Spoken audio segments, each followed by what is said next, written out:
All right, lads and ladies, welcome back to Calc 1 Honors. I'm excited today to talk a little bit more about the fundamental theorems of calculus, show you some more examples, maybe go a little bit deeper into some of the ways these theorems interact with one another. You guys are a little bit ahead of my other Calc 1 class, and I like to keep things similarly paced. So today's going to be a fairly gentle day because we did discover FTC1 and 2 last Friday. And what else was I going to say? Oh yeah, department meetings last Friday. So we talked about the curve for exam 2. That is going to happen. You guys are going to get a 5% bonus. I know I said I would apply that last Friday, but I ended up having 2 meetings after my teaching. So I didn't end up having time to do that last Friday, but I'll be putting those in today. So don't fret. That is still happening. It just I haven't had time to go in and do it yet. Anything else I want to talk about at the start here? I don't think so. I think we're pretty much ready to rock and roll. So let me flip on my screen share. I want to remind you guys a few properties of the definite integral. We've been over these, but since we had that kind of quick diversion into talking about antiderivatives, I'm going to come back and just remind you those properties, and then we'll dive in. So this is 2311 section OH1. It is a lecture.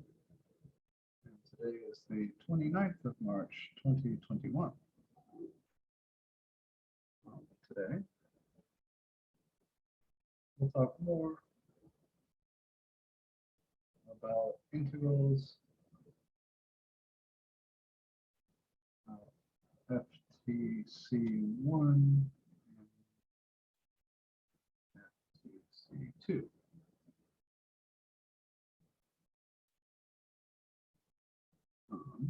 I did get an email I saw came in a little bit late yesterday asking about student teaching. So really quickly, where we're at with this, I think I have a few people who still need to do their student teaching. Ben is going to do 5.4 on indefinite integrals. And Jacob is signed up to do 6.1 on areas between curves. Those 2 sections do still need to be covered. And I think we were set to do 5.4 sometime recently. We talked about it, and the plan was to kind of maybe do it this week, maybe today. But we're going to push that back just a little bit because we haven't had a chance to go over those materials yet. So if you have those materials prepped, Ben, please share them with me as soon as you can, and we will go in and take a look at those. And then I think probably either Wednesday or Friday this week would be appropriate. Wednesday would be ideal. So is Ben here? Yeah, Ben. So I got your email. I haven't read everything. I didn't see if there's an attachment there, but are you ready to go? Have you prepped your materials? Oh, sorry, in chat there. Okay. Awesome. Okay. If you could send me all those materials and then come by office hours either today or tomorrow, we can go over them together to make sure everything is in good shape. And then you can do your lecture on indefinite integrals on Wednesday, and that will tie up perfectly. That will get everything in step with each other, and we will be ready to continue moving forwards. So if you could, okay, yeah, today is perfect. So I'll see you in today's office hour at 1. All right, then let's come back here and talk just a little bit more about integrals and the 2 fundamental theorems of calculus. There's in particular an extension of FTC1 that I would like to share with you guys. And then I think getting some more practice with FTC2 would be good. But before we do any of that, I just want to remind you some properties of the definite integral. So the following properties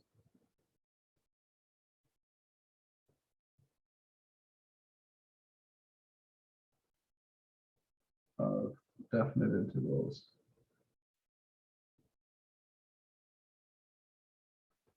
should always be remembered.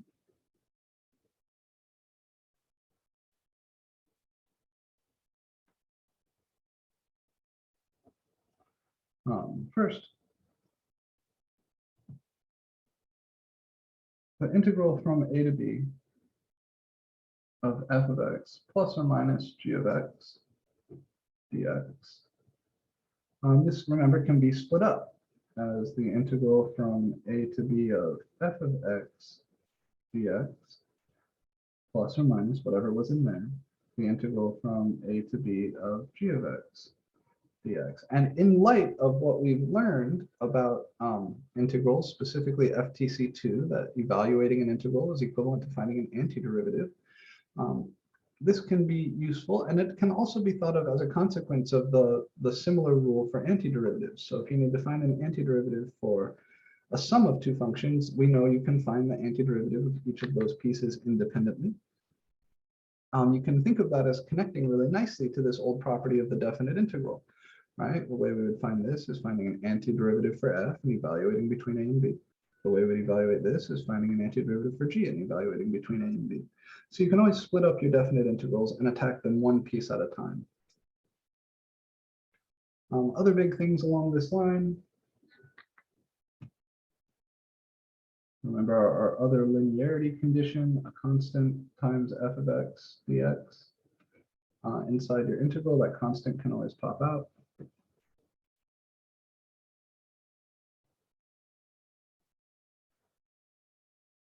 So these two are, of course, a big deal. Some other things that we've mentioned in passing, but I want to make sure everybody remembers.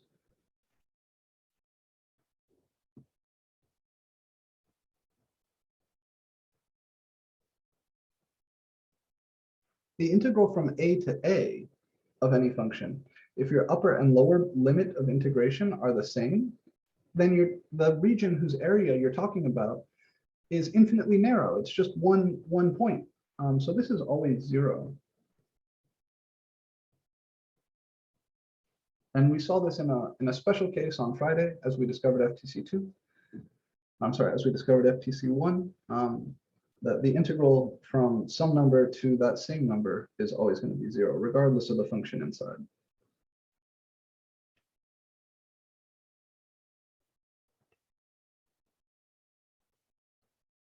Because there is no area from a to a. It's infinitely narrow.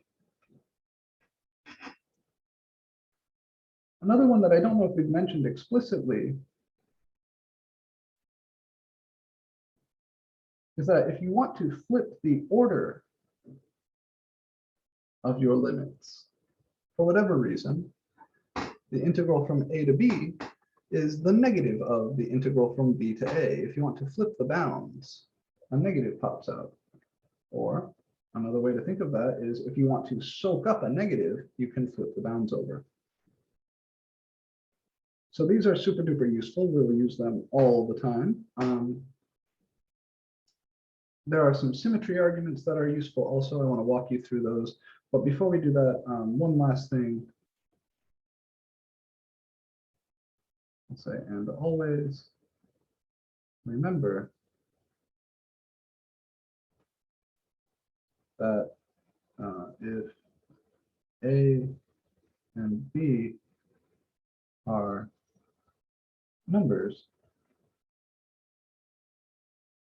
then the integral from a to b of f of x dx is always equal to a number.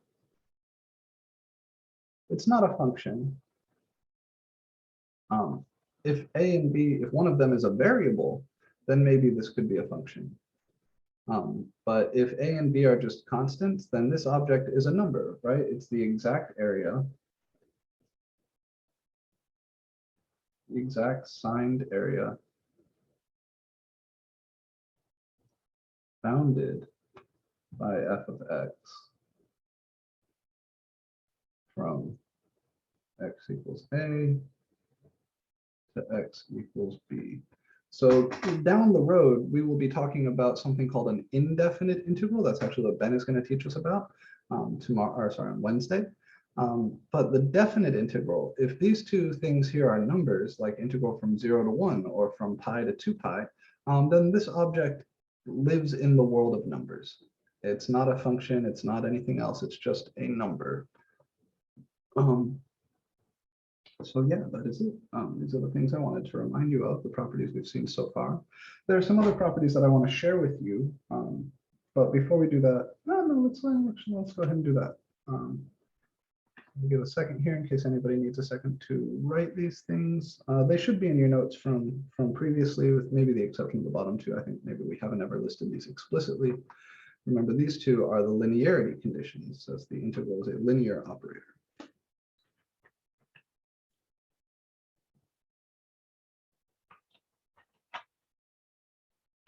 Okay.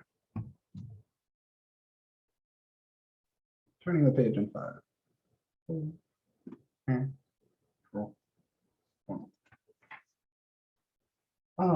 Previously, we discovered the fundamental theorems of calculus. Before we return to that, I want to show you some useful symmetry properties.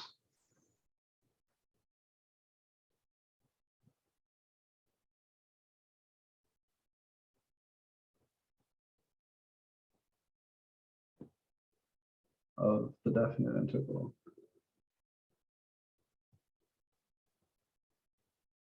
Some time savers.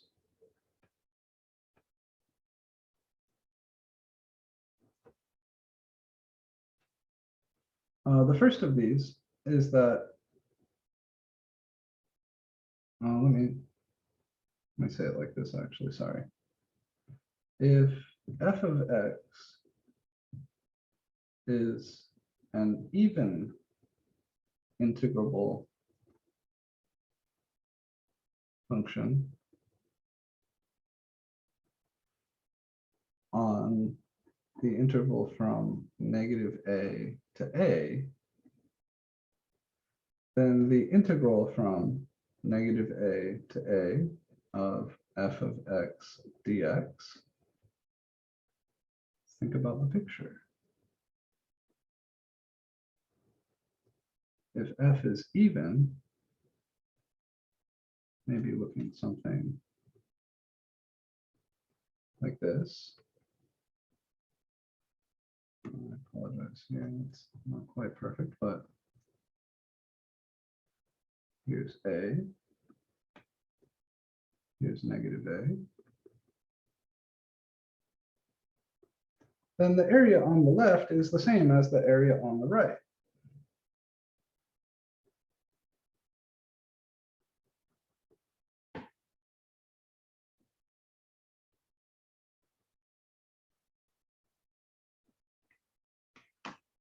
So the total area, right, if this is an even function, that means you have y-axis symmetry.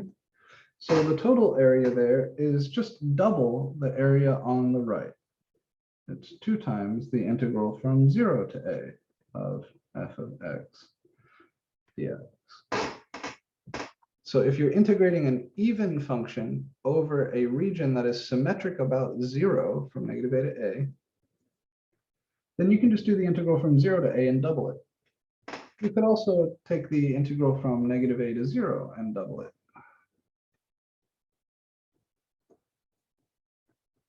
And it's just coming from the symmetry, right? It says that these two areas here and here are the same because the graph is symmetric about the y-axis.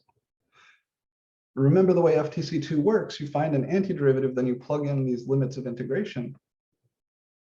So sometimes it's easier to plug in 0, right? If you can get away with not having to plug in something else, you just have to plug in the upper bound and 0. Usually 0 is a little easier to work with. So this kind of lets you take this whole problem and cut it in half.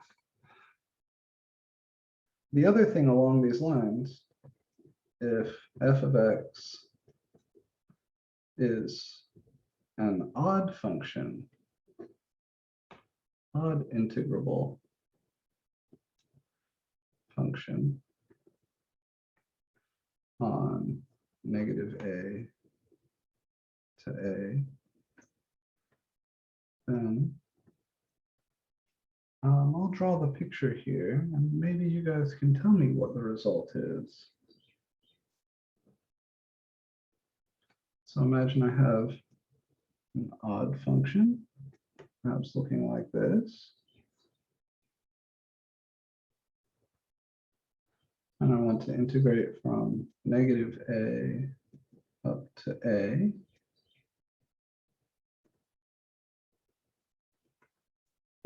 what is this going to come out to?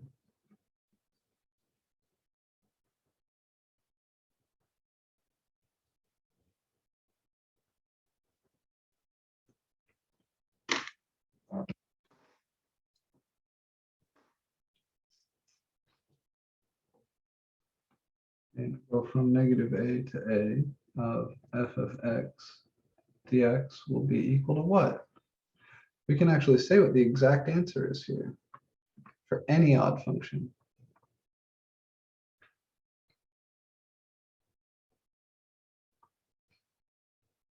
Yeah, good, 0, right? Because over here, you have the same amount of area as you have over here by the symmetry. But over here, that area is beneath the x-axis, and over here, that area is above the x-axis. This will always be 0. This is super useful. Some problems that are quite challenging, especially at our level, meaning like evaluating using FTC2, finding an antiderivative would be really, really hard. But if you observe that the function is odd and you're integrating over a region symmetric about 0, then even if you can't find the areas explicitly, you know that they have to match, and you know that one has to be positive and the other has to be negative, so they have to equal 0 together.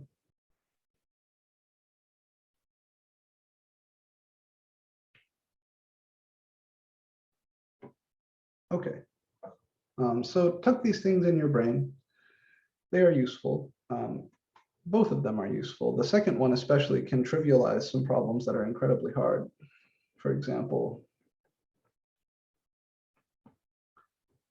the integral from -1 to 1 of the inverse tangent of x dx is equal to 0 because f of x equals inverse tangent of x is an odd function.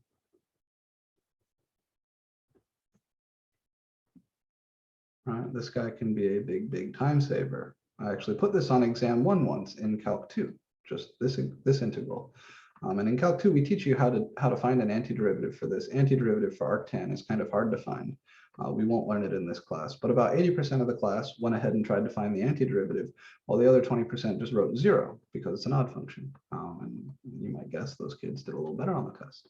So this sort of observation is a useful one. Know your even and odd functions. Right? Know which functions are even and which functions are odd. It will save you some time. All right, let's recall the fundamental theorems of calculus, and I will try to give you a bit more depth.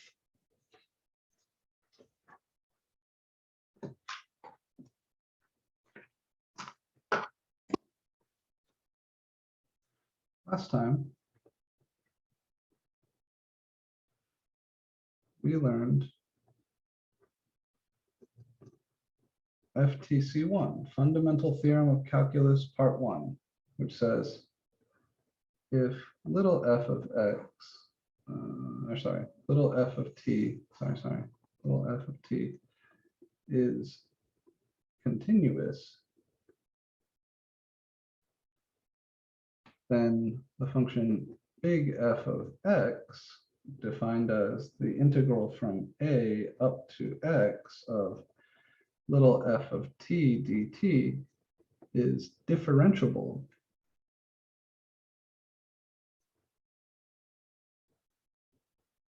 and big F primed of x is little f of x. This is a big deal, you might guess, because it's got fundamental and theorem in the name. This is the first part of the fundamental theorem of calculus, and this abbreviation I'll use a lot because it takes a long time to write fundamental theorem of calculus. We discovered this last time by playing around with an explicit example, and then we worked some other problems using it. I would like to show you a few more problems like that, but before some observations or notes. First, FTC1 tells us that integration is a smoothing process. And I want to explain what I mean by that. Remember what it means for a function to be continuous and what it means for a function to be differentiable. Continuous means you can draw the graph without lifting your pen. The graph is an unbroken piece, connected. Differentiable means the derivative is always defined at every point, which means that the graph is smooth, right? No jagged corners. Every differentiable function is continuous, but not every continuous function is differentiable. That was a question from exam 1, remember? So it's possible to be continuous without being differentiable, but it's not possible to be differentiable without being continuous. These are both sort of smoothness or niceness conditions, right? Continuous functions are nice. Differentiable functions are even nicer because they're guaranteed to be continuous, but they're also guaranteed to be nice and smooth, no jagged corners. So the first thing that I'd like you to take away from FTC1 is that you go from continuous to differentiable when you integrate, meaning it takes you up a step in the smoothing ladder. Like if you imagine how nice functions are, one of the measures of niceness for a function is how many times you can differentiate it. Is it once differentiable, twice differentiable, 3 times differentiable, infinitely differentiable? Functions fall into categories. We call them C0, C1, C2, C3, C infinity. C0 are continuous functions. C1 are differentiable functions. C2 are twice differentiable functions. And as you go up in that ladder, these functions get nicer and nicer, with the C infinity, infinitely differentiable functions, being considered the nicest. So integration walks you up that smoothness measure, takes you from a C0 function to a C1 function. It would take you from a C1 function to a C2 function, and so on. So integration is a smoothing process. You get out something nicer than what you put in, which is fucking cool. And it's a big deal, not so much when it comes to regular Calc 1 stuff, but when it comes to understanding this at a deeper level, especially if you were going to do an honors project on something related to integration, if you wanted to talk about Newton, Leibniz, Gauss, any of those guys and their discoveries with respect to integration, this would be a good thing to mention. So integration is a smoothing process. The other place this is going to be relevant for you guys is when you get to Calc 3 and you start talking about Stokes' theorem, Green's theorem, those sort of things. Those are extensions of the fundamental theorem of calculus to higher dimensional spaces. And it is useful there also to be mindful that integration is a smoothing process, that if you integrate to define a new function, the function you get out is somehow nicer than the function you put in, smoother, cleaner. The other big thing here is that integration and differentiation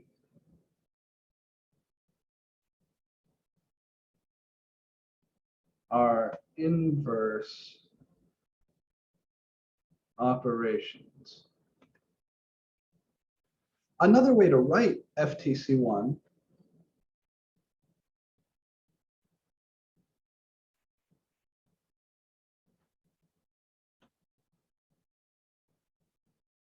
is the derivative ddx of the integral from a to x of little f of t dt. This is the derivative of the function capital F up here,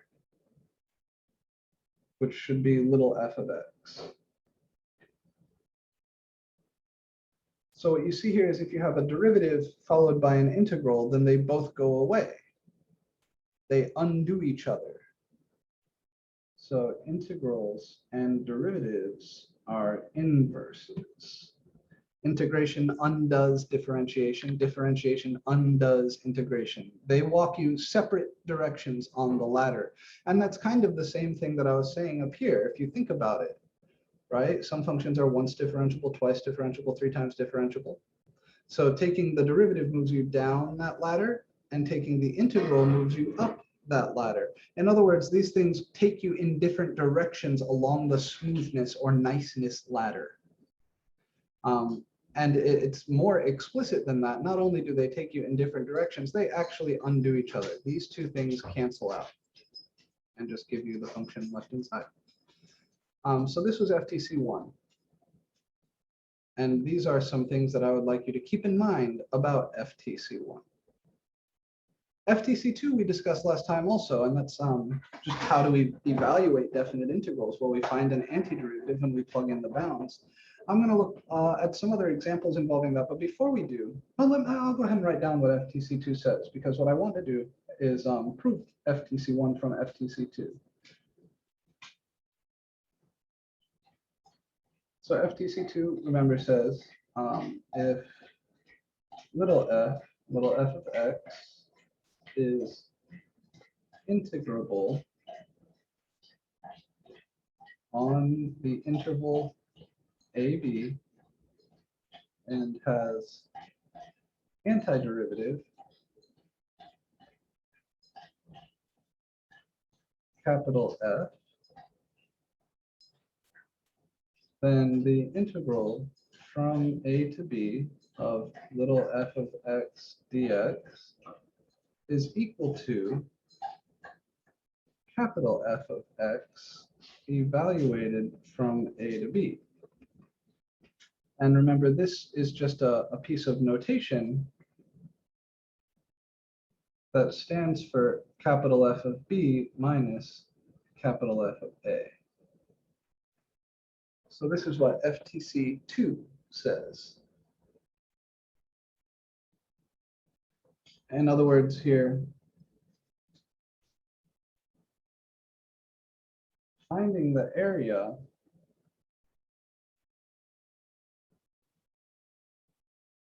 is equivalent to finding an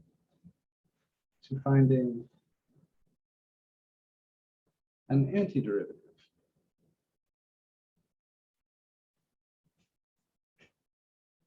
Right? That the antiderivative problem and the area problem are really the same problem.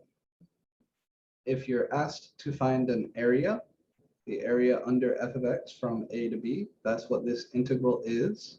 The way you do that is by finding an antiderivative for little f, and then plugging in B and A and subtracting in the right order. The more general form of this theorem is called Stokes' theorem. And you can think of the numbers A and B as being the boundary of this interval, right? Along the real line, the interval AB is all the stuff between A and B, and those two numbers are the boundary for that interval. So the way you find the area under a curve is by finding an antiderivative for the function that gives you that curve and evaluating it at the boundary of the interval over which you're trying to find the area. Stokes' theorem, if you look up generalized Stokes' theorem, talks about measure and boundaries a lot. And this is kind of the simplest possible case of that. Okay. Is there anything else we wanted to do here before we talk about the connection between these things? I don't think so. We're pretty settled here. Are there any questions you guys want to ask about what we mean here, or any sort of anything you forget or would like to recall about the fundamental theorems before we start looking at some examples?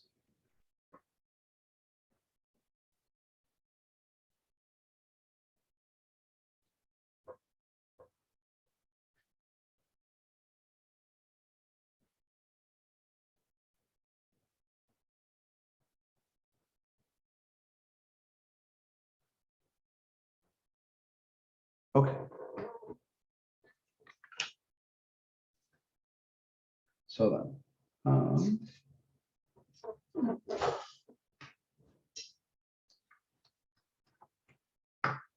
we can prove FTC1 from FTC2.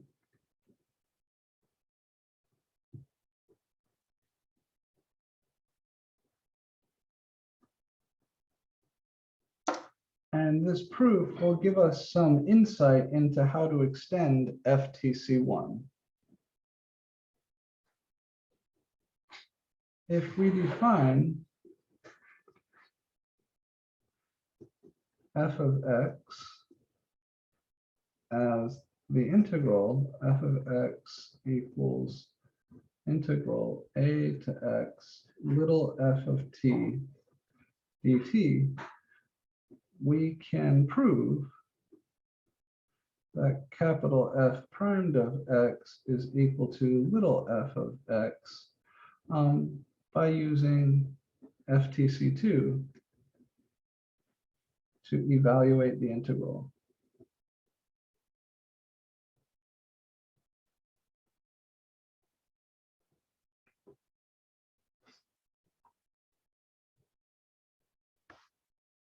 What do I mean by that?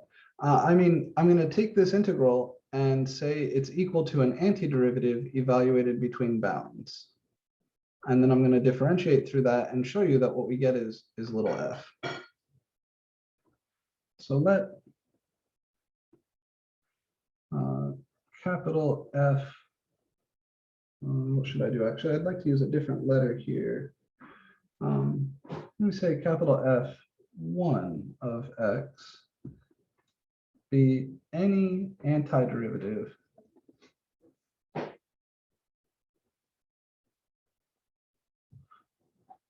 for little f.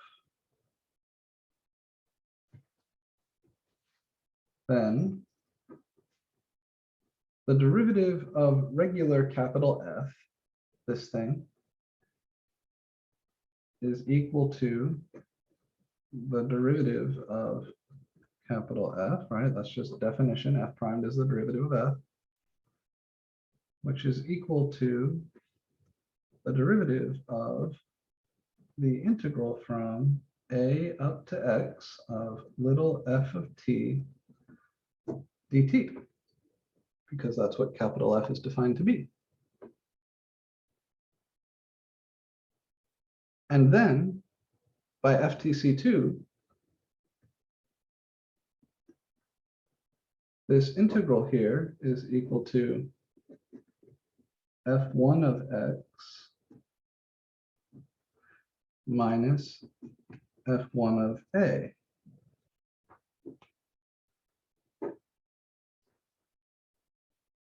So this step here is by FTC2.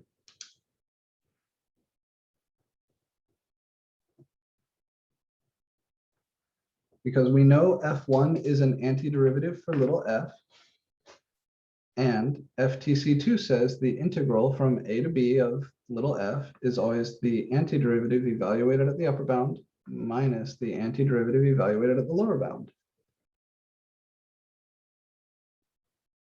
But then if you come in here and you take derivatives, this is going to be f1 primed of x minus 0. This piece is a constant. And f1 was an antiderivative for little f. So this is just little f of x. And that's the result. That is what FTC1 says. It says that the derivative of this function should be little f. So this is one way to prove FTC1 from FTC2.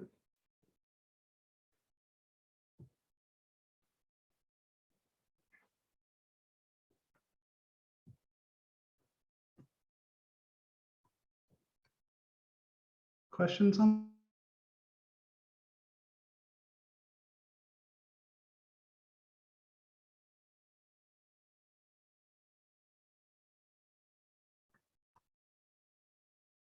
Pretty nifty, right?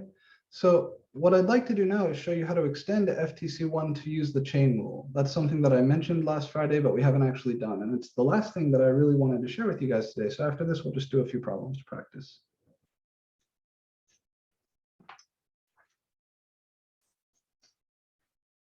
So FTC1 and the chain rule.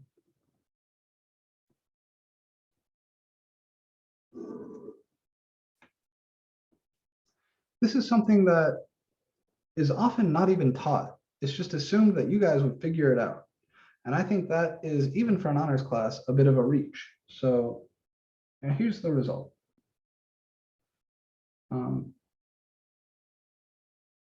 If I want to differentiate, if I have some function capital F, and it's defined to be the integral from a up to not x, but some function of x of little f of t dt, then capital F primed of x.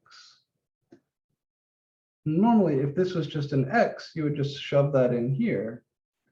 We're still going to just shove that thing in here. But by the chain rule, we need to multiply by the derivative of the thing.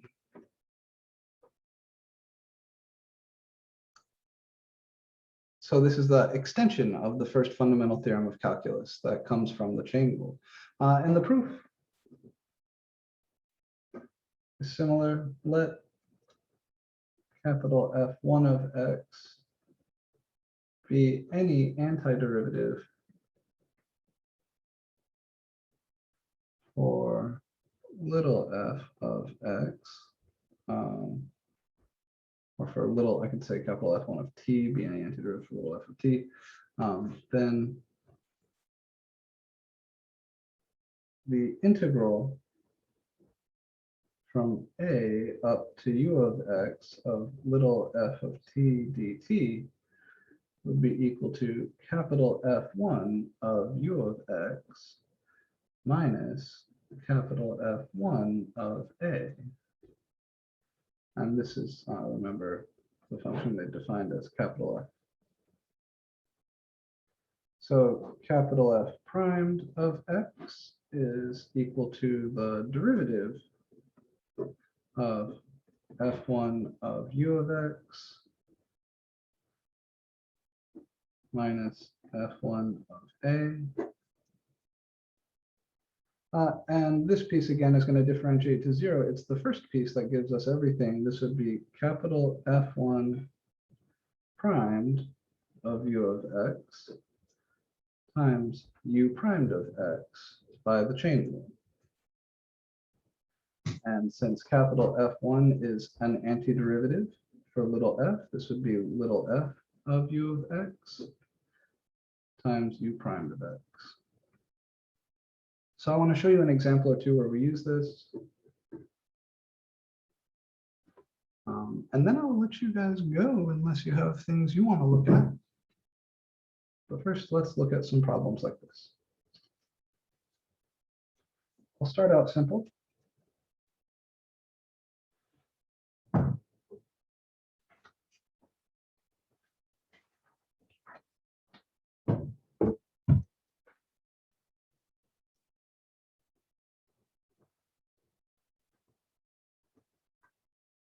Let capital F of x be the integral from -1 up to x of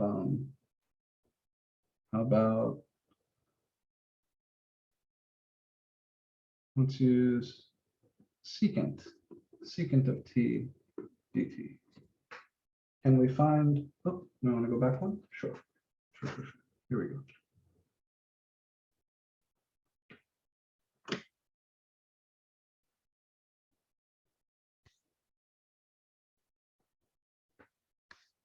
Okay.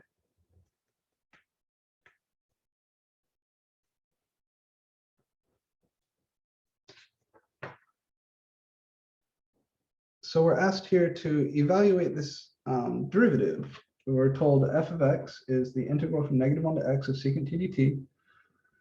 And we want to find capital F primed of x. This is what FTC1 problems look like. You're given a function that's defined as an integral of some other function, and you want to find the derivative. This one does not require the extension. I'm just trying to remember you how FTC problems look. So capital F primed of x is just going to be this function with this variable plugged in. Secant of x. Done. Simple. By FTC1. I think the example we looked at before involved e to the negative t.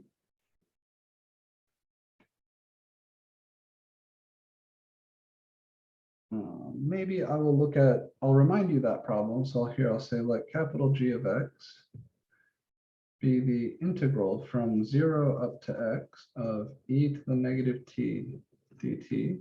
Can I find g primed of x? What do you guys think the answer is going to be here? I think we actually did this explicit one last time. So help me out. What is g primed? What's the pattern?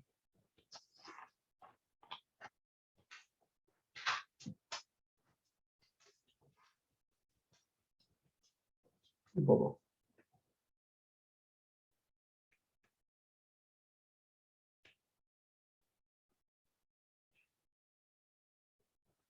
It's not negative e to the negative t. So notice what we did here.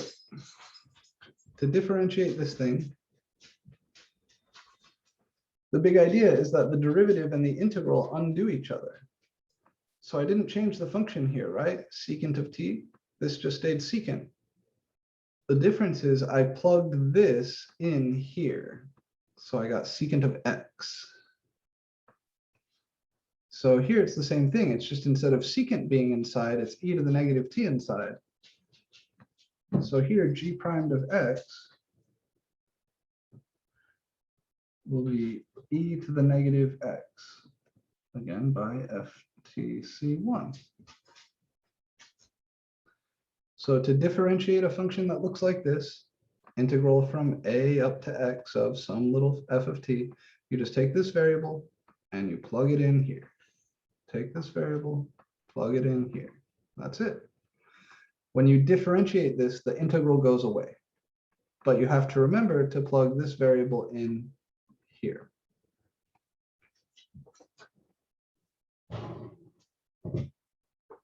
Let me build up a little bit more. Let's let capital F of x be the integral from x to 0 of the inverse tangent of t dt. And try to find capital F primed of x. This does not yet look exactly like FTC1. What's wrong with this picture?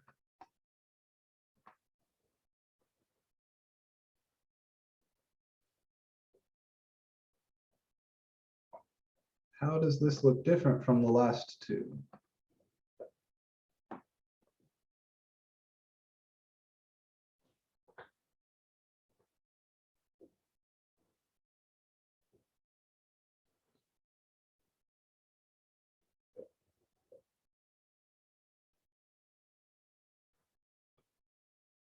Don't be shy. It is the obvious thing. What's the obvious thing here? What's the difference between this one and the last two?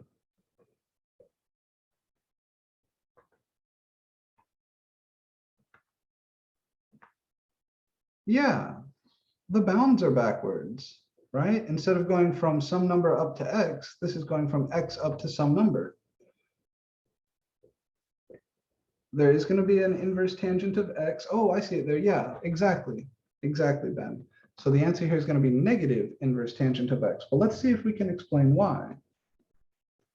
F of x is equal to integral x to 0 inverse tangent of t dt, which is negative integral 0 to x inverse tangent of t dt. So capital F primed of x, now this integral on the far right looks like what it should look like, integral a to x. The negative comes along for the ride, and then I take this and I plug it in here. Inverse tangent of x. Boom. So yeah, that's perfect, Ben. Thank you. All right. None of these use that chain rule extension, though. So now that we've refamiliarized ourselves with FTC1, again, this is by FTC1. Now that we've refamiliarized ourselves with this theorem, let me show you how to use that extension.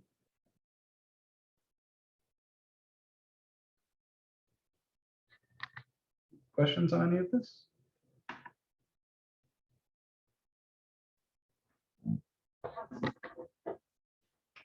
It's almost too good to be true, right? You don't even have to do anything. You just plug in this thing in here, as long as you make sure that your integral is looking in the right shape. Everything's in the right order.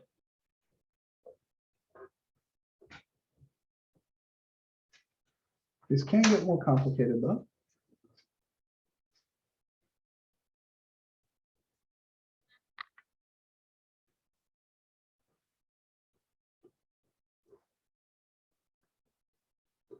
Let's find capital F primed of x, where capital F of x is the integral from 0 up to x squared of, let's say, cosecant of theta d theta.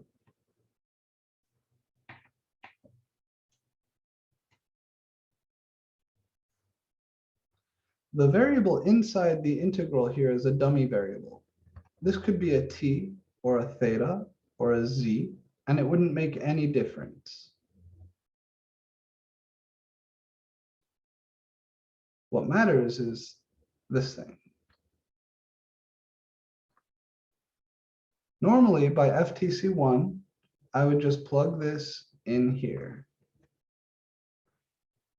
But here I'm going to say by FTC1 and the chain rule,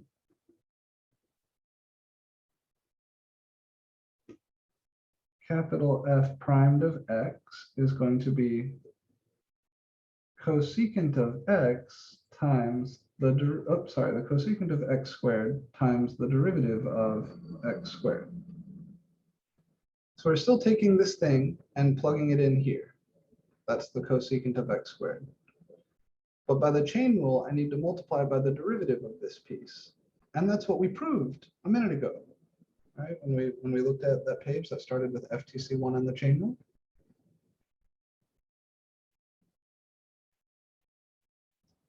The derivative of x squared is 2x, so this is cosecant of x squared times 2x. And that's it, job done. I'll do one more problem like this, and then we're going to move on from FTC1 stuff. Let capital G of x be the integral from, here's a good one, 0 up to the inverse tangent of x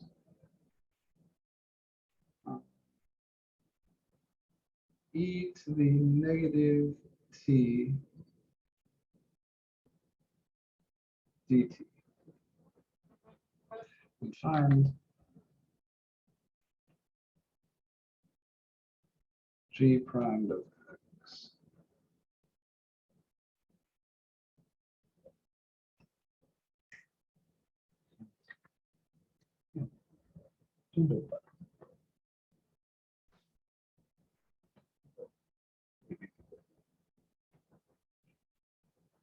Same sort of thing is going on. I'm trying to differentiate a function defined as an integral. And just like in the last problem, my upper bound is not just x, but it is also some function of x. So here we would say by FTC1 and the chain rule, that g primed of x is equal to this function with this thing plugged in for the variable. So that's e raised to the power of negative inverse tangent of t times the derivative of inverse tangent of t. I'm sorry, inverse tangent of x. I'm so sorry. Inverse tangent of x. So we're taking this thing and we're plugging it in here. this thing, inverse tangent of x, and we plug it in here. That gives us this. But then by the chain rule, we need to multiply by the derivative of this thing. Basically, this is your inner function. That's the idea. So this is going to be e to the negative inverse tangent of x times 1 over 1 plus x squared. So that is the derivative of the inverse tangent of x. The thing that you saw me do is the thing that most people do when they make a mistake here, and that's get confused about the variables. So you do have to be quite careful. Make sure you know what's t's and what's x's. Make sure you know what's theta, what's x's. The function that you get at the end should be a function of x, because technically the function you're starting with is a function of x. The t's here, just like the thetas here, are dummy variables. They go away. The thing that really determines what you're looking at is the thing up here. So this would, you could interpret this as the area under e to the negative t from 0 up to the inverse tangent of x. You feed this thing a particular number x, like 1, and this would be the integral from 0 to pi over 4 of e to the negative t dt. So it's really this piece that contains your variable. All right. So the other thing I'd like to do is get a look at 1 or 2 more problems here where you guys can get some practice. These you'll notice are quite similar to the ones we were doing just now. We need to find the derivative of a function that is itself defined as an integral. But then the majority of the problems you're going to have to solve, just say, evaluate an integral. And that's where we use FTC2. So where do we want to get started here? Let's do number 23, the integral from 1 to 9 of root x dx. Maybe actually, no, we can do that first. Let's do something with some trade-offs. So those were FTC1 problems. Here are some FTC2 problems. You'll see a lot more FTC2 problems. I'm going to go 1 to 9. Square root of x. By FTC2, all we have to do is find an antiderivative. Find an antiderivative, plug in the bounds.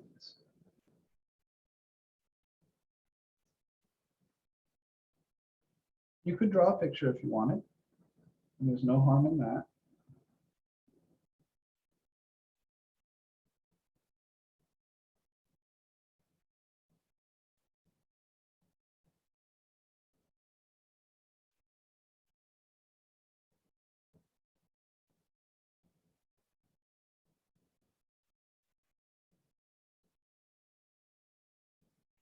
Here's what the graph of the square root function looks like.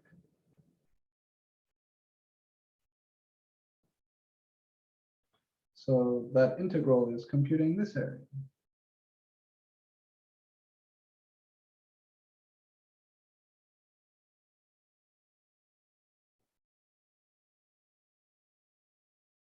The area bounded by that square root function between x equals 1 and x equals 9.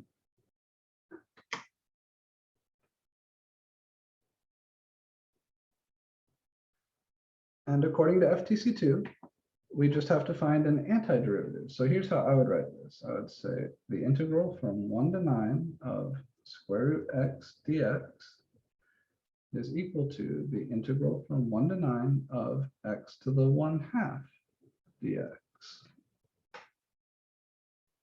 And I need to find an antiderivative for x to the 1/2.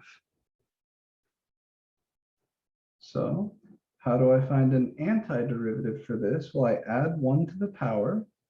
So 1/2 plus 1 is 3/2, and then I divide by that new power. 1/2 plus 1 again is 3/2. And then we evaluate that between the bounds. There is some simplification that can be done to our antiderivative before we plug in. And so we should do that. Dividing by 3/2 is the same as multiplying by 2/3.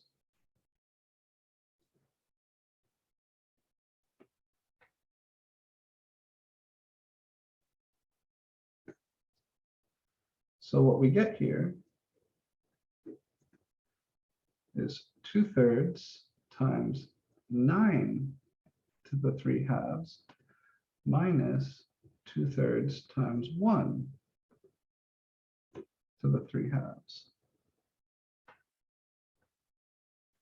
Remember this notation with the brackets and the numbers over here just means plug in the upper number for x and then subtract what you get when you plug in the lower number for x. I call these evaluation brackets. Now 1 to the 3/2 is just 1. 9 to the 3/2, remember the 3/2 power is the square root cubed. So 9 to the 3/2 is the square root of 9 cubed, which is 3 cubed, which is 27. So this is 2/3 times 27 minus 2/3 times 1. 27 divided by 3 is 9. 9 times 2 is 18. So this is 18 minus 2/3. And if you wanted, you could write 18 as a ratio over 3. What is 18 times 3? Let's see, it'd be 30 plus 3 times 8. 3 times 8 is 24. 30 and 24 is 54. So it's 54/3 minus 2/3, which is 52/3.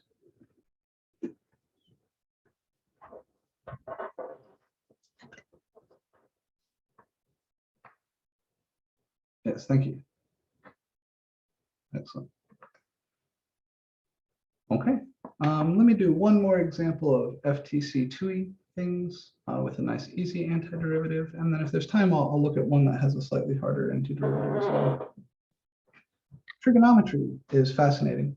And I want to point out that this is not an integral you could have done with Riemann sums. You could set up the Riemann sum, but the summation formula you would need to evaluate the Riemann sum and let n go to infinity. Remember, the second to last step in all of those is to plug in a summation formula, sigma I from 1 to n of I, or I squared, or I cubed. We had formulas for those.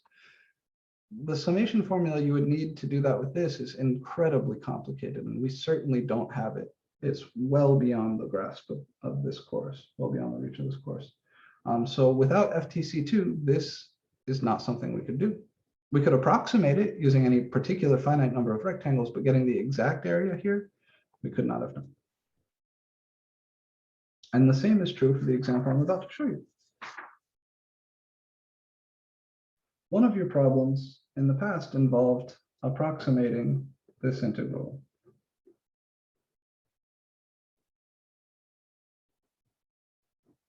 I want to say the integral from 0 to, say 0 to pi over 2 of 3 cos theta d theta. You actually had something like this. You might have had an x and dx here. You might have had a 2 or a 5 here. But you were asked to do this on one of the previous homeworks. But you're asked to not evaluate it, but estimate it using like 4 or 8 rectangles. But now we can actually evaluate it directly. I'll draw the picture, so it never hurts to have the picture. Picture will help us out, especially if the function were to become negative and we needed to like watch out. I'll mark this as 3. I'll mark this as -3. That would put pi somewhere around here. Should put pi over 2 around here.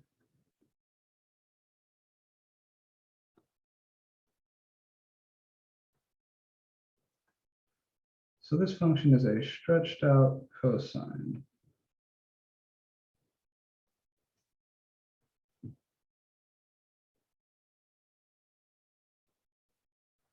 You would be doing something like this. But I'm only interested in the part from 0 to pi over 2.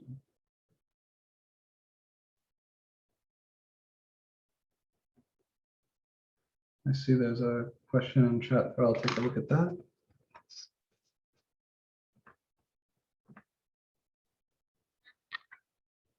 Yeah, yep, that's correct. So let's see how we get there. What I would want to do for this, I would first suggest popping out this 3. I would say this is 3 times the integral from 0 to pi over 2 of cos theta d theta. That's one of our rules for definite integrals, that constant multiples pop out. And then the next thing I would do is try to find an antiderivative for cos theta. So who differentiates to cos theta?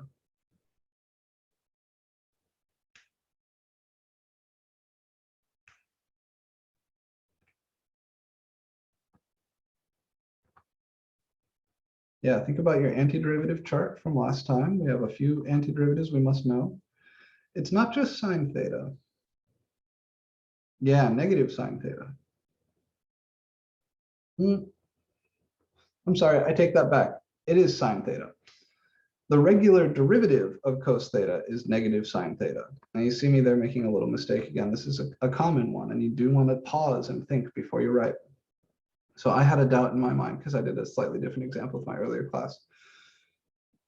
The antiderivative for cos theta is sine theta because the derivative of sine is cosine. The antiderivative of sine theta would be negative cos theta. So we are here going to have 3 out front, and then the antiderivative for cos theta is just sine theta. And that will get evaluated from 0 to pi over 2. So I appreciate what you said, Katie, and especially in response to what I said, that's the right thing to say there, because the implication was that there was an error in Benjamin's response, but Benjamin's response was correct. The antiderivative for cosine theta is just sine theta, positive sine theta, because the derivative of sine theta is cos theta. So now we evaluate between these bounds, and I get 3 times the sine of pi over 2 minus the sine of 0. And the sine of pi over 2 is 1. 1 minus 0. And 3 times 1 minus 0 is just 3. So the area enclosed here is exactly 3. And that's kind of surprising when you consider how weird the numbers are that cosine throws out, right?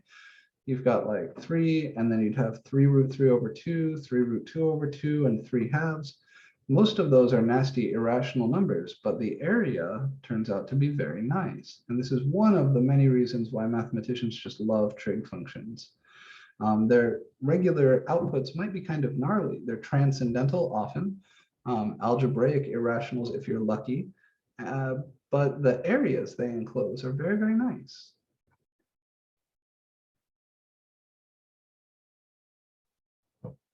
Okay, let me extend this a little bit. Use the above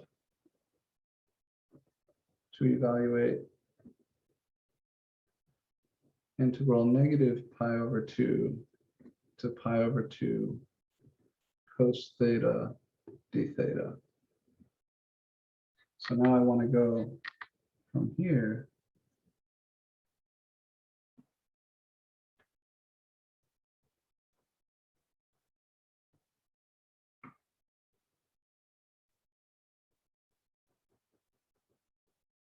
to this.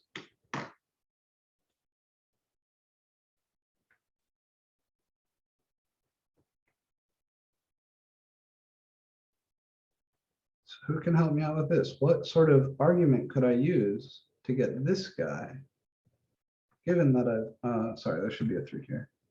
3 cos theta d theta. What could I use to get this?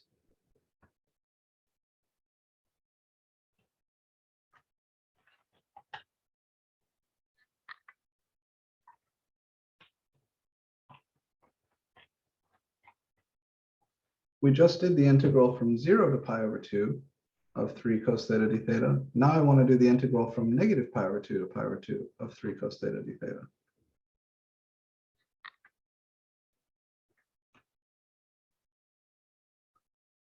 Yeah, we're going to double it, right? Because this is a symmetric region. There's kind of two ways this could go. If cosine was odd, this would come out to 0. If cosine was even, this would come out to the double of what we just did. Since cosine is even, we can say that this is double the integral from 0 to pi over 2, 3 cos theta d theta, which is 2 times 3, because we just found that integral, which is 6. So very little work here. And similarly, if I was integrating like sine theta from negative pi over 2 to pi over 2, that would be 0. Or tangent theta, any odd function. Tangent actually has trouble at negative pi over 2 and pi over 2, but if we snuck in a little bit, we could argue that that's 0 because it's odd. And this is by symmetry.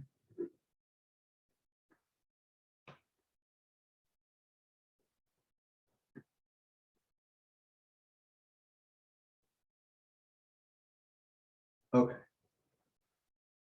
Let's try one more with a slightly trickier antiderivative.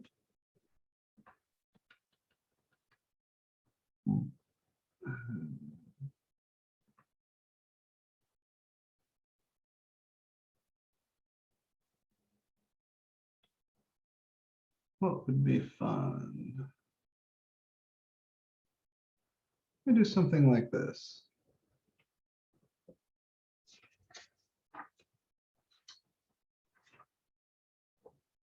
Are we okay on time? Yeah, we got time for one more. Okay.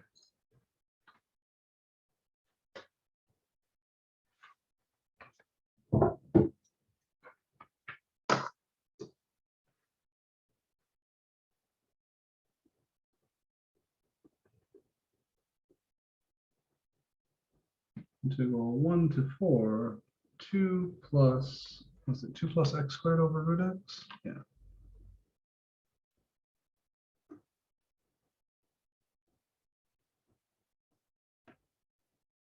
So again, the problem is just telling us to evaluate an integral, a definite integral. So I know I want to use FTC2. I want to come up with an antiderivative and then evaluate that antiderivative between some bounds. You guys remember the antiderivative example we did that looked like this, right? How do we find an antiderivative here? What sort of algebra steps could we take to make life easier?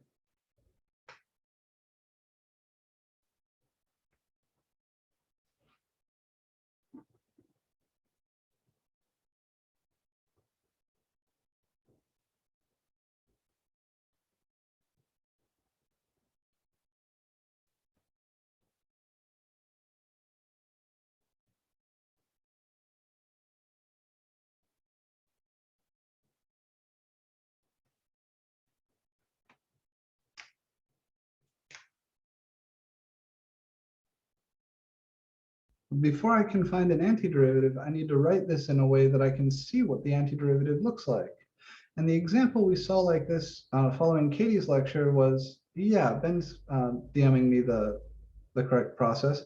We're going to split this up as 2 over root x plus x squared over root x. Now pay attention to my notation here.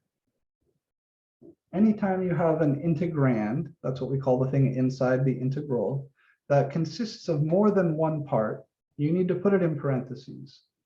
So this would be 2 over root x minus x squared over root x, all in parentheses inside my integral.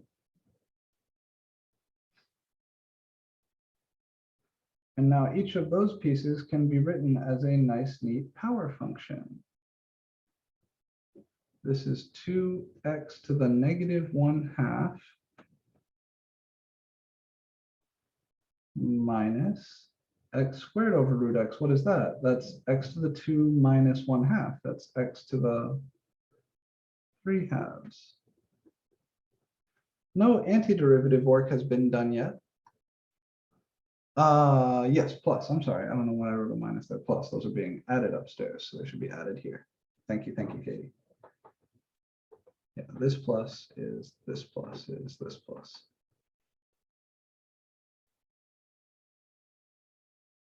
Now that we have each of these written as a nice clean power function, I know how to take the antiderivative. I add 1 to the power and I divide by the new power. Add 1 to the power, divide by the new power. And you could split this up as the integral of this dx plus the integral of this dx, or you could just take the antiderivative of the whole thing. It will give you the same result. I think here it's easy enough to see what to do.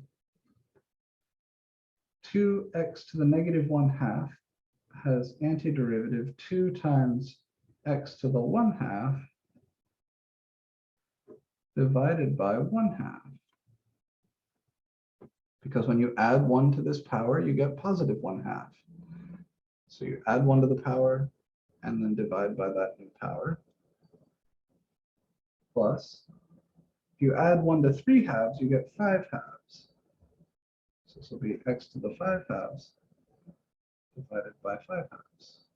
And all this is to be evaluated from 1 to 4.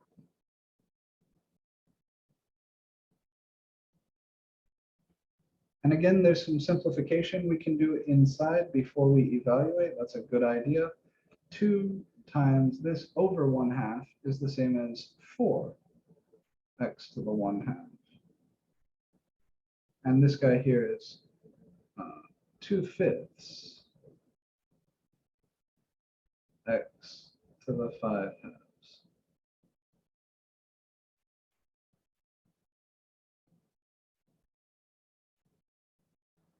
Now, when I plug in my bounds, I'll have, and put these in parentheses, 4 times 4 to the 1/2 plus 2/5 times 4 to the 5/2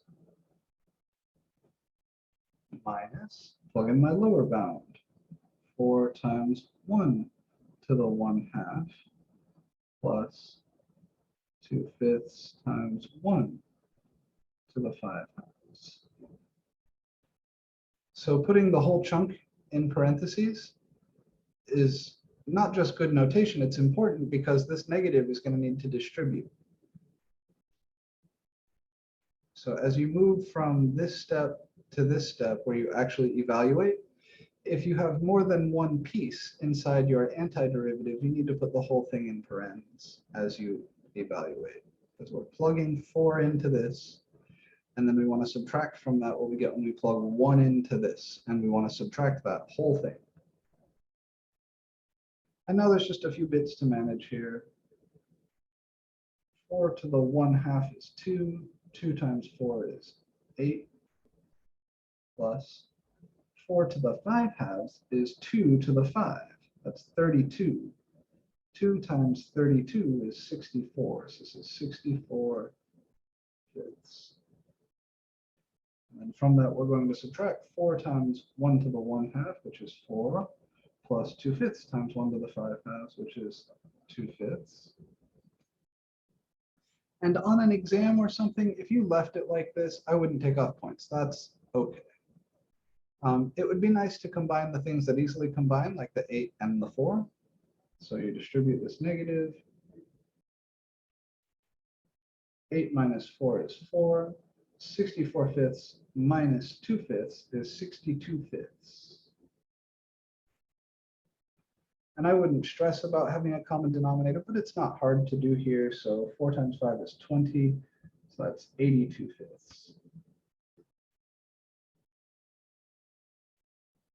And that's the game. So this is how we are going to evaluate integrals for the rest of the semester. We're going to be finding an antiderivative and plugging in bounds. Generally, finding the antiderivative is the hard step. We've got some tools for it.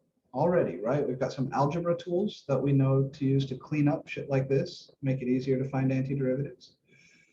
We have a table of known antiderivatives, basically just reading all of our derivative tables backwards. What we don't have yet is a way to reverse any of the big differentiation rules. It would be really nice if we had a backwards product rule, or like a product rule for antiderivatives. It would be really nice if we had like a backwards chain rule, a chain rule for antiderivatives. Those sort of things will come in time. I will teach you the backwards chain rule. It's called U substitution. It's section 5.5, and it will be one of the last things that we discuss before the exam. The backwards product rule is called integration by parts. It's one of the first things we teach in Calc 2. So we're getting close to the end of the class here. After we learn U substitution, which is the backwards chain rule, there's one other thing to talk about in Calc 1, and that's how to find areas between two curves. It turns out it's not very complicated, but it gets us lots more practice thinking geometrically. Questions before we go?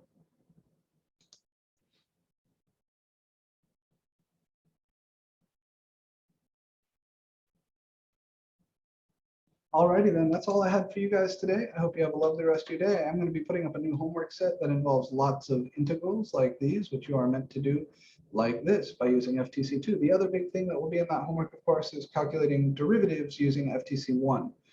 So be on the lookout for that. I'll have that up in the next few minutes. And that is it. I hope you guys have a lovely rest of your day. Ben, I'll see you in office hours. We can go over your student teaching stuff. Please make sure to be on time for our meeting on Wednesday, because Ben is going to teach us all about what are called indefinite integrals, another use of this S notation, but this time to describe something slightly different.